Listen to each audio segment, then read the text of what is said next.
जय हिंद एवरीवन। आज के इस वीडियो में हम बात करने वाले हैं बजट के बारे में। सबसे पहला क्वेश्चन आपका ये होना चाहिए कि सर बजट क्या होता है, what is all about budget. तो recently finance minister Nirmala Sitharaman ji ने आपका जो है कि 2025 का बजट जो है कि प्रस्तुत किया है। उसमें क्या कुछ रखा गया है, किन लोगों के लिए क्या फायदे हैं, क्या नुकसान है, क्या कुछ खास है, उस सारे पॉइंट्स पर अपन बात करेंगे। किस इंडस्ट्री के लिए कितना फायदा होगा, जीडीपी पर क्या है, किसानों के लिए क्या है, जो हमारे उद्योगपति उनके लिए क्या है, जो सैलरीड पर्सन है, पेंशन वाले हैं, इन सभी सेक्टर्स में क्या कुछ खास है, धीरे धीरे जानेंगे। आज का सबसे बड़ा और इंपॉर्टेंट पॉइंट आपका क्वेश्चन ये बनता है कि सर बजट क्या होता है। इस शब्द को समझ लीजिए, फिर इसके बारे में बात करेंगे बजट में खास क्या है। बजट का मतलब होता है कि इकोनॉमी से संबंधित जो सरकार जो शासन कर रही है, शासन में जो सरकार है उसके द्वारा जो पैसा कार्यों को करने के लिए यूज होता है, तो पैसा कहां से आएगा और कहां किस किस डिपार्टमेंट में कितना खर्च किया जाएगा, वो बजट कहलाता है। आइए जानते हैं। सबसे पहले मैं बता दूं आपको कि बजट 2025 का विस्तृत विश्लेषण अलग अलग जो कि इंडस्ट्रीज अलग अलग डिपार्टमेंट में किसके लिए क्या कुछ खास है, ये बहुत इंपॉर्टेंट पॉइंट है, धीरे धीरे समझेंगे। पॉइंट्स के अकॉर्डिंग मैं आपको समझाने का प्रयास करता हूं।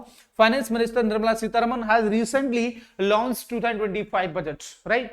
इसमें क्या कुछ खास है जानने का प्रयास करते हैं। जैसे मैंने कहा आपसे कि बजट 2025-26 में सरकार ने कई बड़े बदलाव किए हैं जो अलग अलग वर्गों में लोगों और सेक्टरों को प्रभावित करेंगे, राइट। अगर मैं बात करता हूं बजट के बारे में, तो बजट के बारे में आपको बता दें कि what is all about budget. Recently बात करते हैं कि क्या कुछ खास है, चीजों को समझेंगे धीरे धीरे। बजट किसे कहते हैं, बजट क्या है, ये मैंने आपको क्लियरली बता दिया है। ये सारी चीज आप यहां से पॉइंट आउट भी कर सकते हैं और एग्जाम के पॉइंट ऑफ व्यू से भी आपके लिए बहुत ही ज्यादा इंपॉर्टेंट है। तो बजट का मतलब होता है कि कैसे आपको चीजों को मैनेज करना है, पैसा आएगा कहां से, खर्च कहां किया जाएगा, जो हमारा रनिंग में जो कि शासन किया जा रहा है सरकार के द्वारा, राइट। इसके बारे में बात करते हैं, लेट्स कंटिन्यू। आगे की बात करेंगे। शासन द्वारा किए जाने वाले सभी कार्यों के लिए धन की आवश्यकता होती है। यह धन कहां से आएगा और यह धन कहां कहां खर्च होगा, इसी व्यवस्था को बजट के नाम से जाना जाता है। यानी पैसे का मैनेजमेंट टोटल ओवरऑल जो है कि आपके घर में वित्त मंत्री मम्मी जी हो सकते हैं, पिताजी हो सकते हैं। तो रिसेंटली भारत की वित्त मंत्री आपकी जो है निर्मला सीतारमण। चलिए आगे थोड़ा सा बढ़ते हैं। मध्यम वर्ग के लिए क्या राहत दी गई, धीरे धीरे समझने का प्रयास करेंगे। आइए जानते हैं।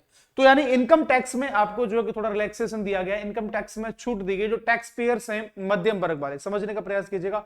गरीब आदमी की तो बात अलग है, लेकिन जैसे मान लीजिए आप 10-20-50 हजार रुपए कमा रहे हैं, तो इसमें टैक्स कितना मतलब कितने पे लगेगा, वो इसमें थोड़ी सी आपको रिलैक्सेशन दिया गया है। तो मतलब खुशी की लहर बोल सकते हैं। पहले आयकर की शून्य कर की सीमा 7 लाख थी, जिसे बढ़ाकर 12 लाख कर दिया। कि मजे की बात है, मतलब कहने का मतलब है कि पहले अगर आपकी सालाना इनकम 7 लाख रुपए है तो आपको कोई टैक्स पे नहीं करना। अगर आप 7 लाख रुपए से ज्यादा कमाते हैं तो आपको टैक्स देना पड़ेगा। क्लियर। अब मैं बात करता हूं आगे की, कि यहां पर आपको कितना कर दिया गया है, 12 लाख रुपए इसको कर दिया गया है। इससे वेतनभोगी मध्यम वर्ग और छोटे व्यवसायियों को बड़ी राहत मिलेगी। जैसे आप सैलरीड पर्सन है, एम्प्लॉयड, चाहे फिर आप सेंटर के हैं या फिर आप प्राइवेट हैं, आपकी सैलरी अगर 12 लाख रुपए तक है तो आपको कोई टैक्स नहीं देना, राइट। नई कर स्लैब में भी बदलाव किए गए हैं ताकि कम आय वाले करदाताओं पर बोझ कम हो। यानी व्यक्ति टैक्स देता है, मतलब कई बार आपने ये बहुत सारे मीम्स भी इस पर चल रहे थे इन चीजों को देखते हुए, लेकिन रिसेंटली बात करें तो कहीं ना कहीं ये आपके बेनिफिशियल है। आगे की बात करते हैं। हाईएस्ट इंटरेस्ट रेट की बात करो 30% है, वो 24 लाख और उससे अधिक की आय पर लागू होगा। कहने का मतलब होता है कि यानी कि अगर आप हाई इंटरेस्ट रेट और 30% लगता है, वो कब लगता है, अगर आपकी इनकम 24 लाख से अबव है, राइट। आगे बात करते हैं और मतलब जो कि डिपार्टमेंट के लिए क्या कुछ खास है। आर्थिक वृद्धि और निवेश को प्रोत्साहन दिया जाएगा। क्या कुछ है, जीडीपी ग्रॉस डोमेस्टिक प्रोडक्ट वृद्धि का लक्ष्य सरकार ने 2025-26 के लिए 10.1% नाम मात्र जीडीपी वृद्धि का अनुमान लगाया है। इसका मतलब है कि सरकार अर्थव्यवस्था को तेजी से बढ़ाने के लिए कदम उठा रही है। निवेश और स्टार्टअप्स को बढ़ावा और छोटे मध्यम उद्यमों एमएसएमईज के लिए क्रेडिट गारंटी कवर 10 करोड़ तक बढ़ाया गया है, ठीक है। यानी कहने का मतलब होता है जीडी पर भी ज्यादा चीजों को देखने, ये भी आपके लिए बेनिफिशियल पॉइंट यहां पर देखने को मिलता है। आगे की बात करते हैं और क्या कुछ रखा गया है।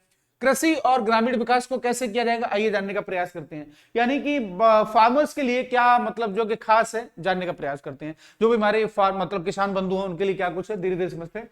किसानों के लिए नई योजनाएं कौन कौन सी जानने का प्रयास करते हैं। दालों के उत्पादन के लिए 6 वर्षीय मिशन लॉन्च किया गया है। कपास उत्पादन के लिए 5 वर्षीय मिशन शुरू किया गया है। इससे किसानों की आय बढ़ेगी और आत्मनिर्भर भारत अभियान को मजबूती मिलेगी। कहने का मतलब ये है, ये भी एक प्लस पॉइंट है हमारे मतलब जो किसान भाई हैं उनके लिए, ठीक है। आगे की बात करते हैं। यानी मैं बात करता हूं सिंचाई और ग्रामीण विकास की, तो ग्रामीण बुनियादी ढांचे के लिए सरकार ने बड़ी राशि आवंटित की है। छोटे किसानों के लिए सस्ते लोन और सब्सिडी की फैसिलिटी भी की गई है। यानी कि किसानों के लिए लोन की सुविधा भी इसमें जो है अप्रूव की गई है इस बजट के माध्यम से। ठीक है, चलिए आगे की बात करते हैं, लेट्स कंटिन्यू। आगे क्या है भाई, बुनियादी ढांचा और शहरी विकास, यानी कि जो सिटी का डेवलपमेंट कैसे होगा वो इसमें आपको जानना है। ठीक है, आइए जानने का प्रयास करते हैं क्या कुछ इसमें खास है। सड़कें, रेलवे और हवाई अड्डे, 3 पॉइंट आपको देख ली भाई, रोड्स, रेलवेज एंड एयरपोर्ट्स, क्या कुछ खास है इसमें, जानने का प्रयास करते हैं।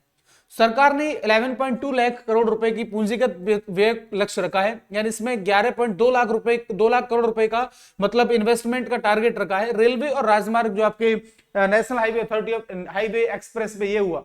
ठीक है, तो इसके लिए भी इसमें टारगेट रखा गया है। रेलवे और राजमार्ग के विस्तार के लिए नई योजनाएं बनाई गई हैं। स्मार्ट सिटी मिशन के तहत 100 नए शहरों में बुनियादी ढांचा सुधारा जाएगा, यानी 100 नए स्मार्ट शहर बनाए जाएंगे, नए शहर बनाए जाएंगे तो उनमें डेवलपमेंट किया जाएगा, वो भी ये सारी चीजें मतलब बजट में इंक्लूडेड है। ठीक है, देखो बजट के बारे में बात करूं मैं, हर चीज के लिए फायदे और नुकसान होते हैं। अब बहुत सारी चीजें ऐसी होंगी जिनमें आप लोग कहेंगे सर ये चीज तो जोड़ी नहीं, तो जो बजट में दिया गया है मैं उस पर अपने विचार जो चीजें हैं वो बताने का प्रयास कर रहा हूं। ठीक है, आगे चलते हैं। शहरी आवास योजना, इनके अंतर्गत क्या है आइए जानने का प्रयास करते हैं। तो 1 लाख करोड़ रुपए की शहरी चुनौती कोष की स्थापना की जाएगी, जिसमें शहरों का विकास होगा, इससे रोजगार भी बढ़ेगा। यानी देखो किसी भी मतलब जो है जैसे किसी सिटी में इंडस्ट्री लगाई जाएगी, समझने का प्रयास कीजिएगा, उद्योग को बढ़ावा दिया जाएगा तो फिर एम्प्लॉयमेंट रेट भी बढ़ेगी। भाई आजकल गांव का व्यक्ति शहर में नौकरी करने जा रहा है, समझने का प्रयास करना। ठीक है, तो मतलब अगर गांव के जो टाउन है वहां पर इस किसी इंडस्ट्री को लगाया जाता है, इंडस्ट्रियल एरिया बनता है, तो वहां पर लोगों को मतलब रोजगार मिलता है। ठीक है, चलिए आगे की बात करते हैं भाई। अगला पॉइंट क्या है नेक्स्ट, विदेशी निवेश और व्यापार, यानी कि foreign FDI, foreign direct investment की बात करते हैं। तो इसमें आपका जो है कि क्या सारी चीजें जानने का प्रयास करते हैं। बीमा और बैंकिंग क्षेत्र में सुधार, इंश्योरेंस और बैंकिंग सेक्टर में क्या कुछ खास है वो भी धीरे धीरे जानने का प्रयास करेंगे। ये बजट आपके लिए मेरे को लग रहा है जो कहीं ना कहीं इसमें काफी सारी चीजें ठीक हैं। सबसे बड़ा पॉइंट ये है कि जो मीडियम क्लास है, मध्यम वर्ग है, उसके लिए फायदा मेरे को देखने को मिल रहा है, क्योंकि इनकम टैक्स का जो स्लैब में जो आते हैं वो 7 लाख रुपए तक था, वो 12 कर दिया गया, कहीं ना कहीं पॉजिटिव पॉइंट है। चलिए बीमा और बैंकिंग क्षेत्र में सुधार, बीमा क्षेत्र में विदेशी निवेश, फॉरेन डायरेक्ट इन्वेस्टमेंट की सीमा 74 से बढ़ाकर 100% कर दी गई है। इससे विदेशी कंपनियों का निवेश बढ़ेगा और बीमा सेक्टर को मजबूती मिलेगी। कहने का मतलब है अगर विदेशी कंपनियां इधर आएंगी तो आपको एम्प्लॉयमेंट मिलता है। ठीक है, इससे मतलब प्लस पॉइंट है। आगे की बात करते हैं, व्यापार और निर्यात को बढ़ावा, यानी कि आप मतलब जो बिजनेस करते हैं और एक्सपोर्ट करते हैं उसमें क्या बढ़ावा दिया गया है जानने का प्रयास करते हैं। सरकार ने कई नए समझौते पर जो है कि हस्ताक्षर किए, जानने का प्रयास करते हैं, काम किया है ताकि भारत के निर्यात को बढ़ावा मिले। निर्माण और उत्पादन, मैन्युफैक्चरिंग सेक्टर को विशेष छूट दी गई है, ये बहुत अच्छी बात है। मतलब जो है कि इससे कि क्या है, एम्प्लॉयमेंट रेट भी बढ़ेगी और हमारी जो है कि ग्रोथ भी बढ़ेगी। ठीक है, मतलब यह कि चीजें हमारे यहां से क्या है आपकी मैन्युफैक्चर हो रही हैं। आगे की बात करते हैं, जो आपके सीनियर सिटीजन हैं उसके लिए क्या कुछ खास है आइए जानने का प्रयास करते हैं चीजों को धीरे धीरे। ठीक है, तो आपके सीनियर सिटीजन पेंशनर्स हैं उनके लिए क्या क्या चीजें दी गई हैं। पेंशन और टैक्स में जो आपकी छूट दी गई है क्या कुछ है। फैमिली पेंशन पर कर की छूट सीमा 15,000 से बढ़ाकर 25,000 कर दी गई है। आगे की बात करते हैं, वरिष्ठ नागरिकों को स्वास्थ्य और बीमा योजनाओं में छूट दी गई, यानी कि गवर्नमेंट की काफी सारी स्कीम्स चलती हैं जैसे हेल्थ इंश्योरेंस हुआ, या फिर मैं बात करता हूं आपको जो है कि इंश्योरेंस पॉलिसीज हैं काफी, तो उनमें भी छूट दी गई है इसके माध्यम से। ठीक है, चलो आगे की बात करते हैं। सर अगला महत्वपूर्ण पॉइंट क्या है, शेयर बाजार पर प्रभाव क्या पड़ेगा। भाई ये आपको पता होगा जब भी बजट लॉन्च किया जाता है तो शेयर मार्केट पर फर्क देखने को मिलता है, कैसे देखने को मिलता है ये सारी चीजें समझने का प्रयास करिए। पॉइंट नंबर 7 की बात करते हैं, बजट के बाद शेयर बाजार में मिश्रित प्रतिक्रिया देखने को मिलती है, यानी कहने का मतलब होता है चीजों का प्लस पॉइंट भी हो सकता है, माइनस पॉइंट भी हो सकता है। अभी मैं बात करूं रिसेंटली डोनाल्ड ट्रंप के बारे में, तो उनका वहां पर जो है कि राष्ट्रपति बने तो वहां पर भी शेयर पर भी मतलब इस बहुत सारी चीजें होती है जो शेयर के ऊपर और नीचे होने पर निर्भर करती है। फिलहाल बात करते हैं बजट के बारे में। बजट के बाद शेयर बाजार में मिश्रित प्रतिक्रिया देखने को मिल सकती है। यदि निवेशकों जो आपके इन्वेस्टर्स हैं उनको अगर टैक्स में कटौती से फायदा दिखेगा तो हो सकता है कि वो शेयर बाजार में उछाल आ सकता है। भाई टैक्स पेयर है, समझ रहे हो, इन्वेस्टमेंट मैं कर रहा हूं, मेरे को कम टैक्स देना पड़ेगा, तो हो सकता है कि उसमें उछाल आ जाए। ठीक है, अगर मैं बात करता हूं पूंजीगत व्यय, आपका जो कैपिटल इन्वेस्टमेंट है उसमें वृद्धि होने से इंफ्रास्ट्रक्चर और बैंकिंग सेक्टर के शेयरों में वृद्धि हो सकती है। राइट, चलिए आगे की बात करते हैं। अन्य महत्वपूर्ण घोषणाएं क्या कुछ हैं ये भी जानने का मतलब थोड़ा सा इंपॉर्टेंट पॉइंट है, तो बिल्कुल जानने का प्रयास करेंगे। सारी चीजों को समराइज में जरूर करूंगा कि आखिरकार ओवरऑल इसका मतलब फायदा नुकसान क्या है। नया आयकर विधेयक पास किया जाएगा, यानी टैक्स के जो रूल्स हैं उनको आसान बनाने और टैक्स की जो डिस्प्यूट है उनको कम करने के लिए नया विधेयक लाया जाएगा। यानी कि मतलब हर व्यक्ति के अलग अलग परसेप्शन है कि साहब जो है कि हमारा पॉपकॉर्न पर टैक्स लगा दिया, फला फला चीज पर टैक्स है, इतने चीज इसके अंडर में आती है, तो टैक्स को लेकर लोगों के विवादित भी हैं, उन पर भी लेके विधेयक लाया जाएगा। आगे की बात करते हैं, आवास ऋण पर ब्याज में होगी कटौती। इस चीज को समझ लीजिए, होम लोन। हेलो, मेरी बात को सुनना ध्यान से, इंपॉर्टेंट पॉइंट है, ज्यादातर व्यक्ति इसके रेडियस में आते हैं, नोट कर लीजिएगा। यानी कहने का मतलब होता है घर खरीदने वालों के लिए धारा 24B के तहत ब्याज पर छूट 2 लाख से बढ़ाकर 3 लाख तक कर दी गई है। इससे होम लोन लेने वाले लोगों को फायदा मिलेगा। बेसिकली क्या है इसके बारे में आपको पूरी जानकारी बता दूं। जैसे मान लीजिए कि आपने मतलब जो कि पीएफ कटवा रखा है अपना, ठीक है, तो आप कितने मतलब टैक्स की सेविंग कर सकते हैं वो समझने का प्रयास कीजिएगा। वो पहले कितना था, 2 लाख था, अब आप उसके लिए 3 लाख तक कर दिया गया, तो उस पर आपका कोई टैक्स नहीं लगेगा। ये भी आपके लिए एक प्लस पॉइंट है। तो कहीं ना कहीं ये चीजें दो तीन पॉइंट तो मेरे को प्लस लगे इसमें, ठीक है। चलिए आगे की बात करते हैं, आगे क्या मसला क्या है भाई, कंक्लूजन इसका क्या है जानने का प्रयास करेंगे। बजट 2025-26 मुख्य रूप से मध्यम वर्ग के किसानों, छोटे व्यापारी, इंफ्रास्ट्रक्चर और विदेशी निवेशकों को बढ़ावा देने के लिए तैयार किया गया है।